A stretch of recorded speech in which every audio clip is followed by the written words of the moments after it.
in another boring day. I see all these people don't know what to say. Τι είναι αυτό? Ποιο? Αυτό. Τσάι. Τόσο άσχημα δείχνουν. Things gonna change, I heard.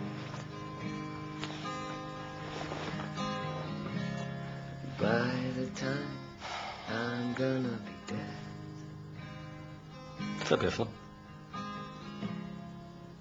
Ποιο? Αυτό που είπες τώρα. I blame. Όχι αυτό. Αυτό που είπες τώρα τελευταίο. Άκουσα τα πράγματα θα αλλάξουν προς το καλό, αλλά μέχρι τότε θα με έχουν βρει νεκρό.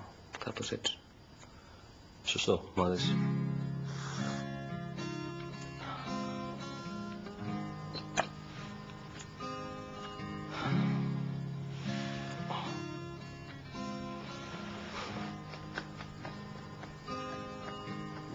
Η ιστορία με το ρολόι την έχω πει, Άκου να δεις.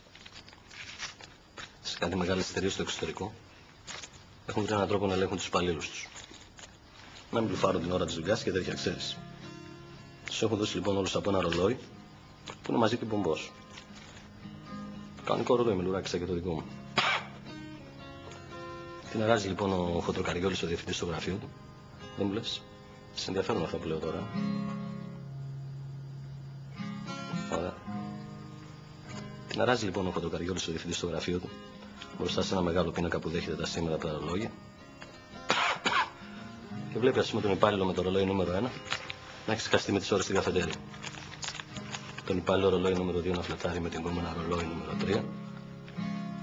Τα ρολόγια 4 και 5 ατέλειωτο χαβαλές στις τουαλέτες και τρέχα γύρευε. Τελειώνει η εβδομάδα, τους μαζεύει στο γραφείο, τους κάνει τη σούμα και τους αγγίζει τα μεροκάματα. Και από την επόμενη εβδομάδα τα υπαλληλάκια τρέχουν σαν άλογα. Πώς φαίνεται αυτό? Ξέρω εγώ. Ας πρόσεχα. Δίκιο έχεις. Ας πρόσεχα.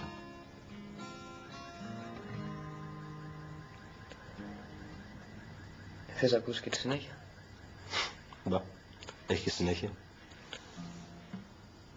Κάποιοι που μυρίστηκαν το κόλπο άφηναν τα ρολόγια στο γραφείο τους και πήγαιναν όπου ήθελαν. Και ο πίνακας απάνω έδειχνε ότι εργάζονται κανονικά. What a wonderful, wonderful world.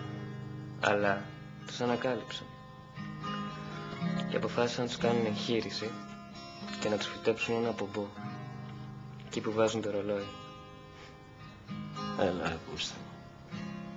για να ξέρουν που βρίσκονται στα αλήθεια. Καλά. Και αυτοί το δέχτηκαν. Όχι ακόμα. Στο τέλος όμως θα το δεχτούν οι καριόλιδες, Τώρα, αφού την ήξερες την ιστορία, τι με έβαλες να σου την πω? Αφού ήθελες να την πεις.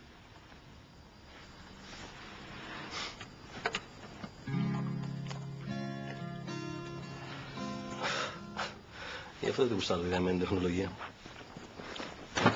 Με τους μπάτσους πλακώνεστε, δίνεις τα κατήλια σου, γίνεται κάποια κοινωνική συναστροφή. Με το κομπιούτερ τώρα τι να πεις, σε έχει και χειρισμένο. Δεν πιστεύω να φύγεις από εδώ. Πού να πάω? Εγώ τώρα την κάνω σιγά σιγά.